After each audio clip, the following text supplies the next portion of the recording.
Hello, everyone. Welcome to The Plot Strikes Back. What up? Nick and Austin here to talk about Terminator Zero, the latest addition to the Terminator universe, an original anime here on Netflix. We're going to go through this from start to finish format.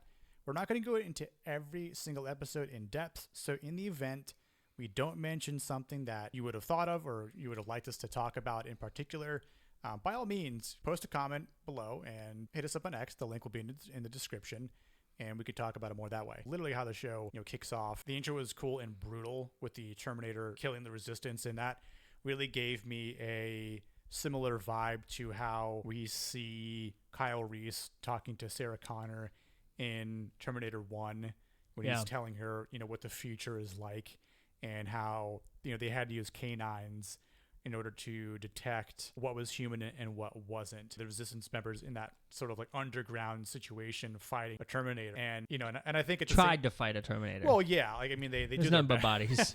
Yeah, they do their best, right? We see who we find out to be one of the main characters, Aiko, and she's the only one that stays alive against this Terminator. And it was definitely the beginning of what I thought would be a little anime trope. She's fighting a Terminator one-on-one. And granted, she's running away from it, but the thing about it is her swinging from a rope, parkouring off of side walls while this Terminator like has scaffolding. Terminator has a minigun and unloading rounds, and how I want to say precision when we see Arnold as in T2 with the minigun, and he's easily targeting everyone. Like, he could easily take all those SWAT members out in T2 when they're at the Cyberdyne Systems building, right? I think this Terminator could have easily taken her out, but I think because she has a bigger part to play, and this is like the plot armor for Aiko as a character. Yeah. When we find out more. Now, I thought in the beginning she was going to be this enhanced character and that she was going to have some sort of upgrade like we actually saw in the last Terminator movie, which again was not good either. I never saw it. You didn't miss much, and again, like, her hanging off a rope with the Terminator hanging on her boot and the rope not breaking. I'm like, hey, she untied it in time before the rope broke. Yeah, man. It all makes sense. She would have to be literally as strong as Arnold himself in order to do that. Because a Terminator weighs a lot. I don't think Aiko was curling 275 like our boy was. So you and I work out. We know how much half of that weighs. Some of the weight I've lifted, even deadlifting, over 400 pounds, and that's 400 pounds is heavy. That's heavy. You feel it. Yeah. That's metal. And we don't do roids or anything like that. So that is some serious weight. That's a heck of a rope. Dude, that's what I'm saying. That must be the strongest rope in the future that we've ever seen. Kudos for her for having it on hand. This is the episode that builds with the story. We see Malcolm Lee, his kids, and Misaki, who's like this housemaid, help, because you seemingly understand, like, he works a lot. And so who's going to babysit his kids? One of the things right off the bat ties this to the story is when Malcolm asks what the date is, and he says, well, the 20th, it's not enough time because on August 29th at 2:14 a.m., Skynet becomes self-aware and humans try to pull the plug, and that's where Skynet responds. I'm ahead of them, because it's 29th in Japan, but it's the 28th in California. Yep. Right. So there's at least half a day or more away of trying to save the world. And when you try to think about that in context, there's so much in the show that has to move very fast. Yeah. And like to think about how much of this can be real, how much of it cannot. It could actually happen all very quickly because we see that actually come to pass. August 29th, 2:14 a.m. by the time we get to episode 4. Yeah. We see more of what Malcolm's doing. He fears Judgment Day.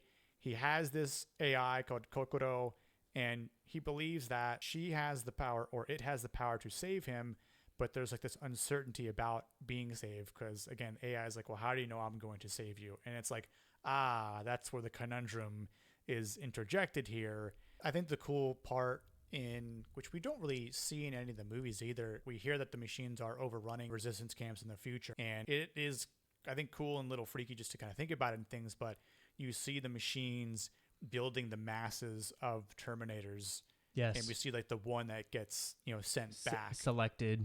We learn more about the future. There's this prophet who I'm not entirely sure who it is. I feel like we'll learn more about the prophet in in season 2. The Terminators are making more advancements, right? Like you got this Terminator who comes in to one of the remaining camps that the Prophet's in, and our other main character, Ico, he's dual wielding 50 cal sniper rifles like they're just, simple handguns for humans. Which, not that I'm a gun nut, but if you guys know anything about a 50 cal, the bullet, it's huge. The bullets are very large and packs a punch and rips through anything. I mean, the recoil on that is insane, yet he's just dual wielding them. Oh yeah, no, it's nuts. And I mean, but that makes sense for a Terminator who weighs 600 to 800 pounds. Yeah. Like that sort of recoil is like nothing. As Ico gets sent back into the past, 97. Yeah, 1997. Yeah. She's weary because she's like, how do you know it's going to work? And that's where the Prophet says, this line says, you have no fate, child. That's the point. That line is very interesting because it comes in to the same person to Ico at the end of the show. You've got Malcolm and Misaki who are trying to find their kids because the kids ran off. Dude, I just want to say it. These kids were annoying. Every single one of them was just, It's like your typical like kid trope where like you got to have kids that are annoying, and you've got the Terminator who shows up in the worker outfit. He stops the car that Misaki and Malcolm are in, but then lo and behold, you've got like this similar Terminator movie sequence where Ico has I think it was a box truck. Yeah, it's a box truck. Comes in and like rams the Terminator up against like the edge of a bridge and pushes him off the bridge. She was quick to, but she gets climb up and jump. She got shot in the arm.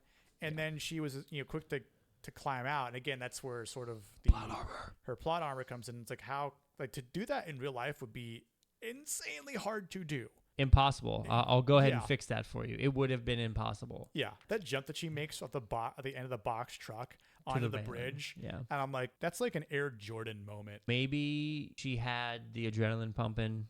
Again, she had that extra energy. That's where I thought she was enhanced because like she would still bleed red blood because she's not a robot, but however she can still do things that a regular human could not do things better. Exactly. The interesting part where Malcolm, who's in his special room in episode 3 where he tells Kokoro about his dream and she analyzes the dream, but she doesn't see it through the perspective of a human like Malcolm because he's not being 100% transparent. She says, oh, well, I just see it as a new beginning. It's an opportunity to still procreate while not understanding all of everything because it's not telling her everything. Yeah. He's like, there's still good that humanity can do, right? And she says, what good has humanity done to improve this planet, basically? Malcolm is trying to do that because he knows something. And I think it's very vague, too, about how he had these visions. I'm like, there's something more about Malcolm we don't know. I'm like, what do you think about the Terminators that had like crossbows that come out of its arm? Dude, that Terminator was my favorite one. That's Timothy Oliphant. Yeah, that was my favorite Terminator. I mean, all the way up to the end. There's a movie called It Follows. It's the same thing. Non-stop, this Terminator is going to be coming for you. Non-stop, no matter what. Yeah. And I felt like this show really did capture that. He ends up taking apart one of those bots and rocking like this cool like poncho type hoodie thing where he kept the head of that robot on his shoulder. Yeah. So he could communicate to the other robots to essentially be invisible. The first 2 movies provide this very well, and Terminators aren't stupid, really. And they know how to adapt. They know how essentially hunt for their mission. They know how to terminate. In one of the later episodes, I want to say episode 7, he's got himself a little hostage who's being annoying, freaking out, and he just says a simple line, "Stop or I'm going to break your arms." Yeah. And I'm like, oh, dude. This Terminator that falls into the water ends up coming into the police station, right? That shootout was. And that whole police station scene in episode 4 was awesome because it reminded me of Terminator 1. Yeah. I'll be back.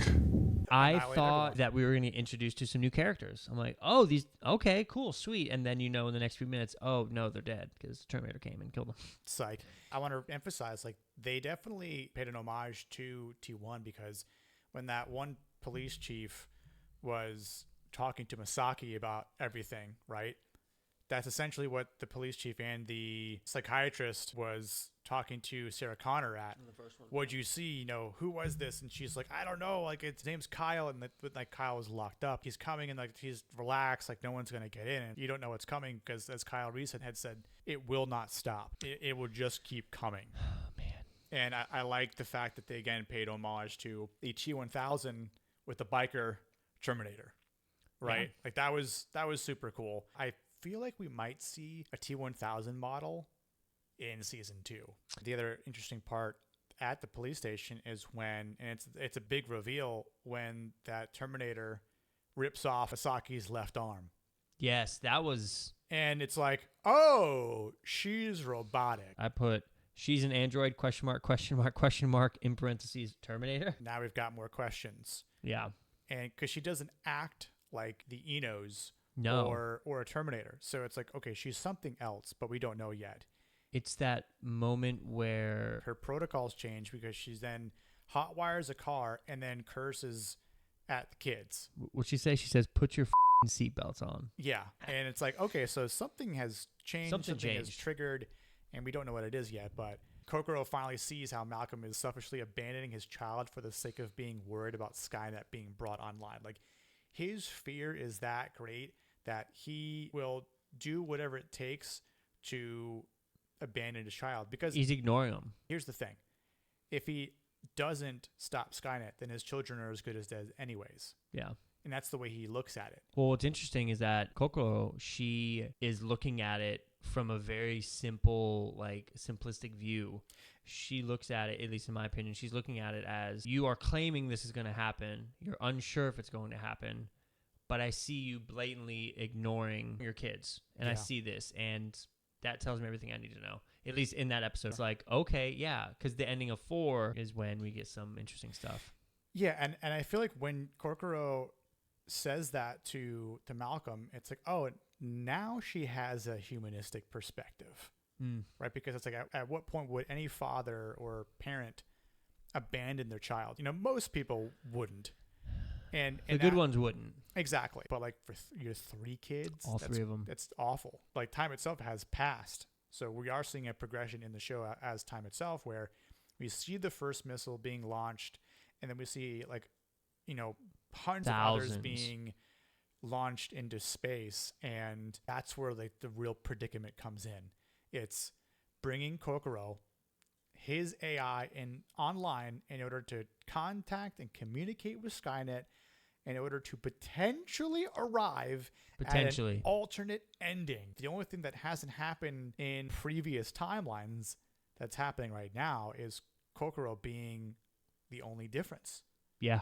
And I like that this gets mentioned later on in the show, but it's coming up with a different approach. And this is where I kind of like what they did, and we'll talk about it a little bit more, but the predicament of stopping Skynet for now also raises an interesting and potential nerve-wracking and unforeseen alliance between Skynet and Kokoro, as it's not her enemy, just mankind's enemy.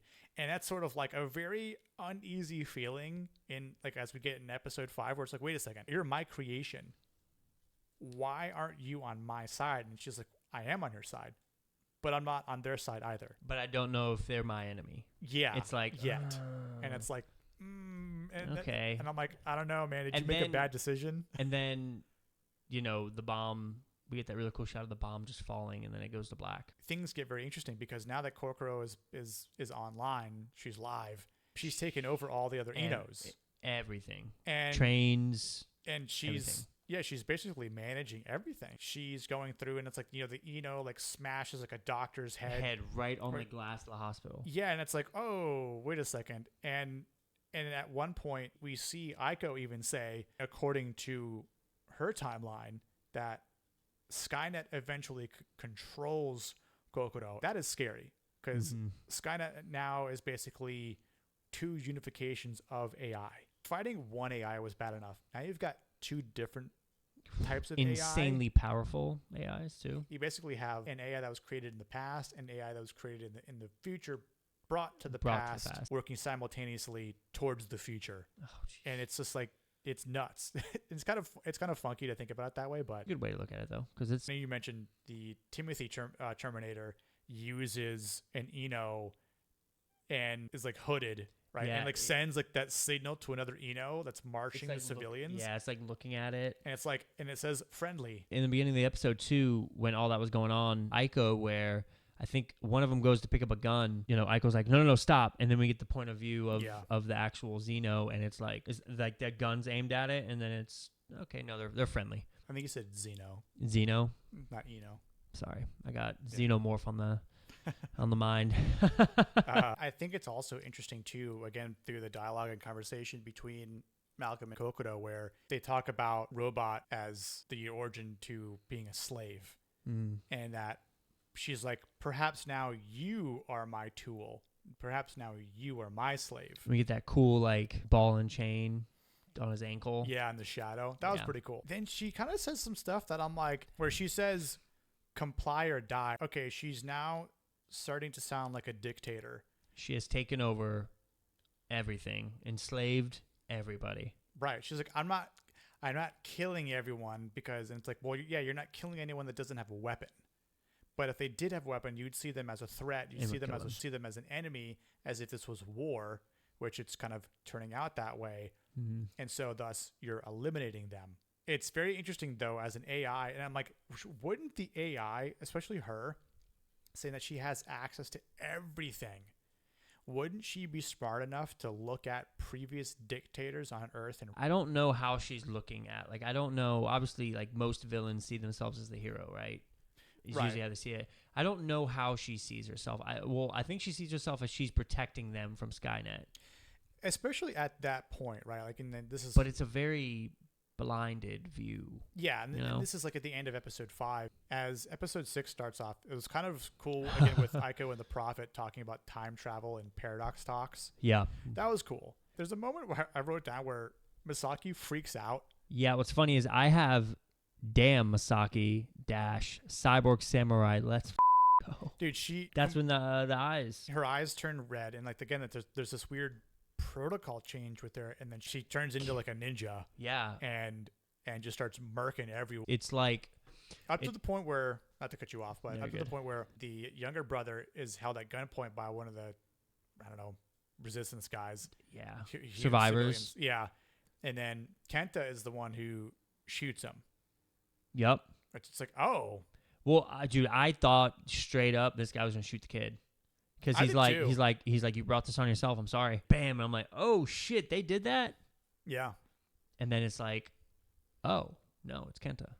And then Kenta went and was being a.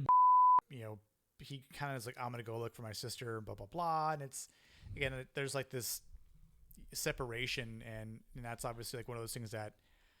I don't know. Never bodes well. Yeah, I'm sure some kids would probably do that, but usually doesn't bode well for them. And I do find that very interesting for them to kind of use that type of trope. And it's like, we're going to use that type of kid who just goes off on his own, but somehow survives. Again, a little plot armor, but it is what it is. Survive for a reason. Yeah, again, there's a reason. Good old Timothy. Getting back to Kokoro and Malcolm's conversations, I found them pretty interesting for the most part, because Kokoro then asks Malcolm about his wife, and he tells Kokoro about her death, what it meant, and like what they actually have in common, which is very interesting because it's like Kokoro is an AI. One thing I loved, again, that we saw this in T1 and T2 when Timothy the Terminator uses different voices to lure the kids in, and Kenta getting captured. Yep. Like that fun house or whatever they are, like that like it's weird. Yeah. Like, it's like a theme park. Yeah, like a theme park. And he uses the voice, and then what's he do? Like hit him in the head or something, knocks him out, throws him over his shoulder, and switches back to the voice. And yeah, I think he tries to shoot him, and it like does nothing. He's he shoots him because the bullet hits it and just falls. Yeah. And then it's like, I'm down the hallway. Yeah. So freaky. Even in animated form, it is freaky. Yeah. Yeah. I'm like, that's really cool. And I like that they did that. Timothy the Terminator has crazy eyes. Oh, yeah. And it's freaky. The whole time they just don't. I know it's animation, but still. Yeah. I mean, I think the last 2 episodes were probably my favorite. And granted, 100%. that's where a lot of stuff really comes together, starts to really unfold, and there's big reveals and a lot more is explained. And I honestly So many love the way questions. episode 7 starts. I loved how it ended. Kokoro is playing Claire de Lune On the by piano. Claude Debussy, and she's like, "Have you ever heard this song?" And it's a very popular song. Yeah. And he's like, "No, I haven't." And which kind of made me go, "I wonder why." And then it's from 1905. And then she figures out, and then he then states that he's from the future. And I was like, which would make sense why he knows Yep. everything he knows and why he's never heard of that song, because he was born in the freaking year 2025. And this song was written in 1905. But it's kind of cool to hear more about how that song was created, which was based off a poem. And is a really good comparison and a little bit of a analogy that she uses to reveal him being from the future. I like the way that was written. I think it was really good writing. Mm-hmm. And then when we hear Malcolm's story, and he's like, Great origin story. Made me kind of like the guy, because up to this point, I couldn't stand him. yeah, I remember you telling me about that. It goes from 2025 to 2032 to 2037 to 2040, and then finally in 2045 when he goes back With? Masaki. Yes. And then he's talking to Kokoro, and another big reveal. Well, Masaki could basically be Your mom. your mother. And I liked how that was all created, because, you know, if there's anyone out there listening or watching is a developer or knows anything about computer programming, and one of the basic functionalities when you're coding is hello world.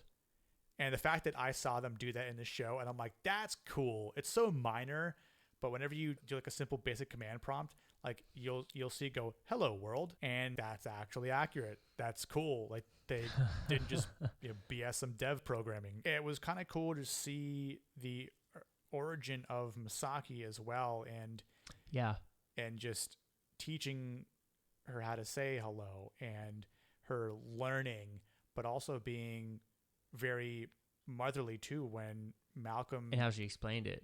Too. Yeah. And how Malcolm is faced with a very, very tough moment. The other resistance members, they didn't really see eye to eye, and I think with things that he was saying that needed to be done, so he took it upon himself to do it himself, and thus Masaki being created. And then when they all found out about it, he's like, no, like, she's not one of them. And he's like, you're a traitor to your own race. And that's tough to hear. Yeah, that's tough. And so he snapped. And you see Masaki as this like pretty AI. She's like half an android. She's still plugged in, but like the upper half's kind of there, sort of. She's this computer program, and she's seeing this human that was so kind to her. Yep. Flip on his own race to defend on her. mankind, to defend her. A computer program. Doesn't she ask the question too? She's like, "Why did you kill them?" Yeah. Yeah. The thing I thought about was Malcolm's actions right? The way we've seen things play out so far is he had to go back in time because he felt this was the only way. And I kind of like this dialogue too. John Connor is the savior in the resistance. He's one of the leaders, or is the leader, as we knew for a long time. Yep. He was sent back, and then he sent, first he sent his father back. Then he sent a Terminator back to protect himself, which I find was pretty. John Connor sends a Terminator back to protect him from another Terminator, from Skynet. But yet, here we have the resistance being like, yo, Malcolm, what are you doing creating a machine here that has thought? That's when he talks about, there were a bunch of different resistance leaders. And I'm like, oh, so does that diminish the importance of John Connor? No, I don't think it does. He ups the ante by saying sending someone back repeatedly is a small-minded approach. I took it as the ego of Lee saying we need something more than just sending someone back. And I agree. That's how I took it. I agree. And that's why I'm like, he had to be smart in the event that if he wants to change his future or the future of anyone else, he has to do it different. Exactly. So that's where that came from. And that's why in 2045, he's like, cool, time travel. Masaki and I are going to go back, and we're going to do the best we can to fix this. Going into the season finale, Timothy the Terminator is approaching his lab, right? Yep. With Kenta. And for that, he's like, we're going to see your father anyway. Mm-hmm. And he says, like, shut up or I'll break your arms. Yeah. And part of me thought, I'm like, yeah, this kid's going to die. The cool thing was whenever they pulled up to the gate and all of the robots were there. Yeah. It's like, hey, your father's inside. And because he had this other little bot head with him, he was invisible to everyone else. Yep. The Terminator was then talking in Kenta's voice saying, oh, you guys need to actually take down the EMP that you guys have set up because it will hurt me as soon as I cross. And then you had this interesting moment of the robot looking back at like the camera or something it was like this moment of, this is weird. Yeah. And then turn back and then they just move. So it was very interesting. Marches him up to the door with a shotgun. It kind of gave me the impression that Kokoro, it was a Terminator, or had an idea that it was a Terminator. Like, because again, if it had communicated with Skynet, it's sort of like, hey, what are you doing with this Terminator here? Or I'm watching you. I've got my eyes on you. And maybe she knew a Skynet Terminator, but she's not doing or saying anything about it because she's played out numerous scenarios exactly like what could potentially happen. We see Malcolm in a situation where he has to make a tough choice, and he finally gives in to saving his son after a cliffhanger of a shotgun going off and the credits rolling. Yeah, and I'm like, oh damn, his son's dead. That's what I thought for a split second. Yeah, I was like, because the Terminator doesn't care. Exactly. Why is the Terminator going to care? Terminator was sent back to kill John Connor. Sure, he was a kid. He was a kid. Great that he's a little bit older, but still, he's not an adult. And that's when things get very interesting in the finale because of there's a lot of fighting between this Terminator and Aiko and Misaki because they have all essentially met up by this point. Yeah, it might have been Misaki who gets bodied into like these servers. I think it was Misaki in the Terminator that falls down. Yes, and then she gets like punched super hard across into these servers as well. Then I think Aiko is trying to distract the Terminator and like lures him between some C4 and get your hand crushed. And like I'm like, oh, she got him. Nope, crushes her hand. It's just a pile of bones. And that's I'm like, yeah, she's not enhanced. Yep. Yep. Then it picks her up by her head, and oh, now is she gonna die? Like, is he just gonna squish her head? He should have. And Malcolm ironically comes to save with a pipe. Aiko with a it's sort of an industrial exhaust pipe of some kind. Yeah, I think it reminded me a little bit of the cooling that freezes the T-1000 from like the tanker. Like that's what freezes he's hoping to freeze his Terminator.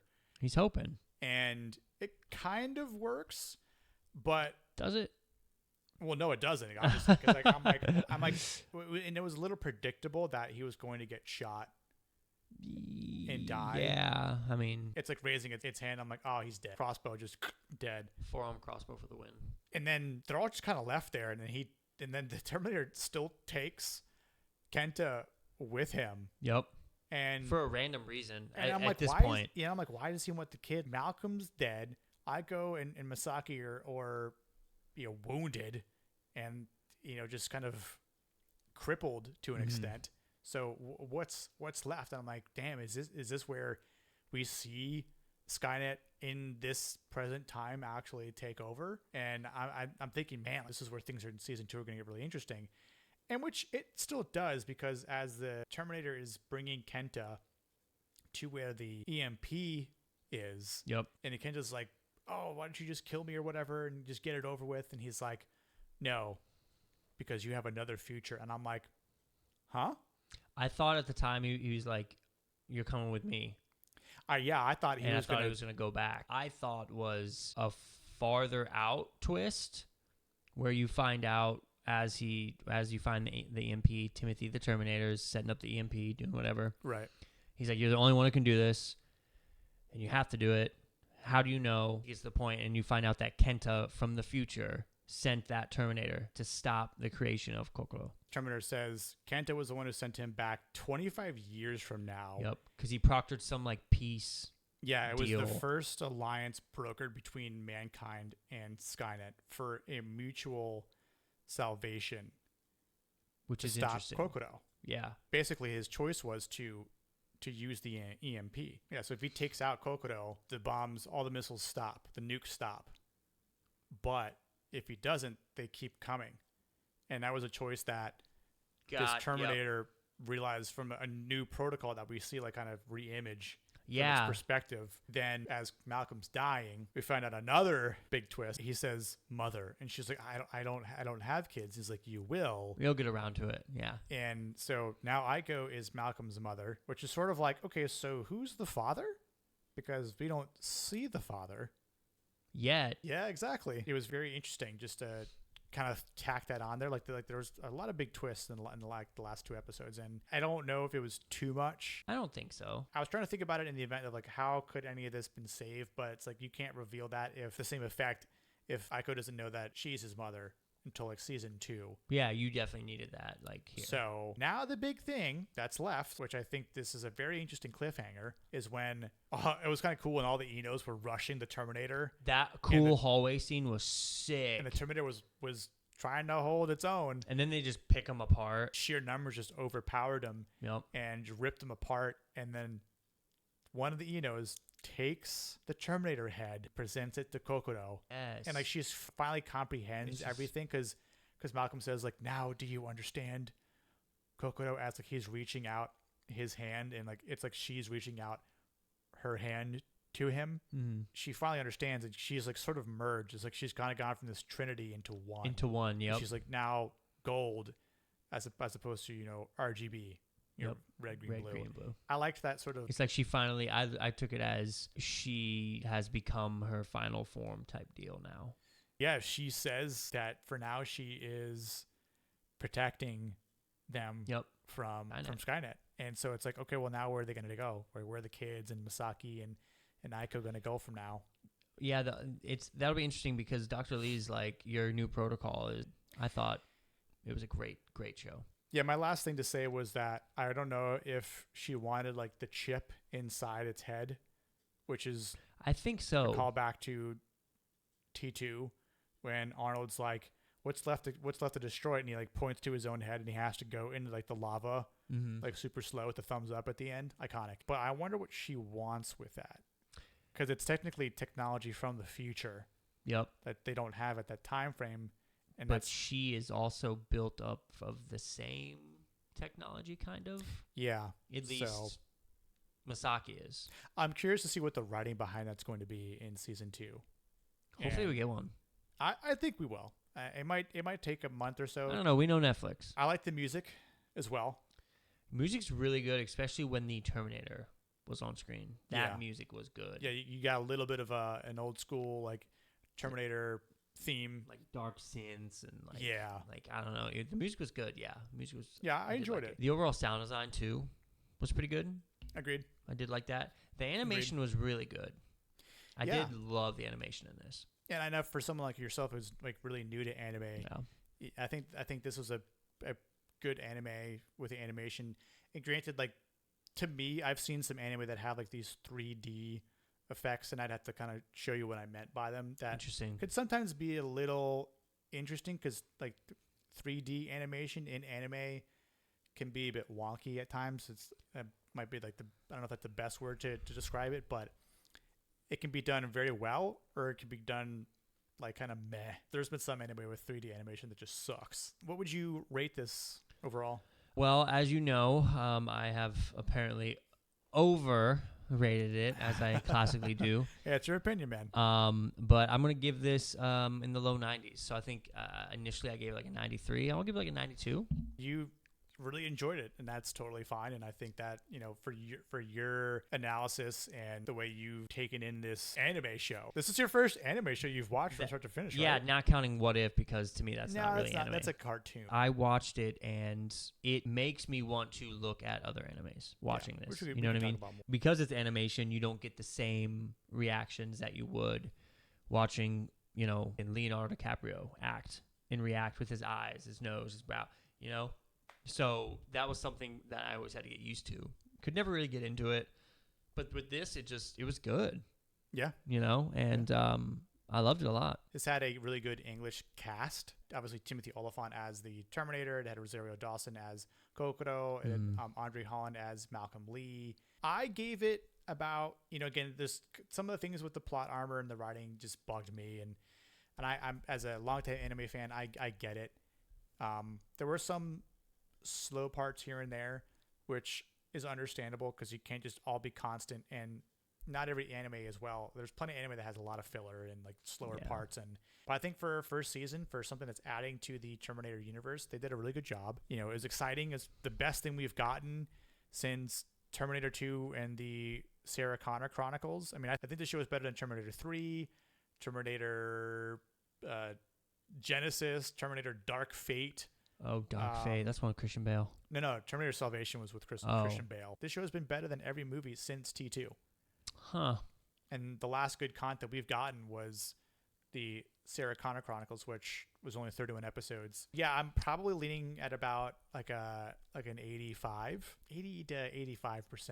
And I hope, and the only reason why I'm saying that too, because I hope we get a season 2. I hope season 2 is even better than season 1. And so I am more Terminator, less annoying ass kids, man. I'm sure. Please. Well, yeah, I mean, the kids might be older, so we don't know. But I think at that point we could see more action. We could see more future scenes. I mean, who knows? But either way, I think season 2 has a probability of being better than season 1. Hopefully, I would put money on that. We'll see. So yeah, what would you rate this show? Would you give it a thumbs up, thumbs down, high score, low score? Let us know in the comments. Let us know on X. Yep, let us know, please. Follow us. We appreciate it. Share it with your friends, family, all that kind of stuff. And stay tuned for more content. And we'll catch you next time here on The Plot Strikes Back.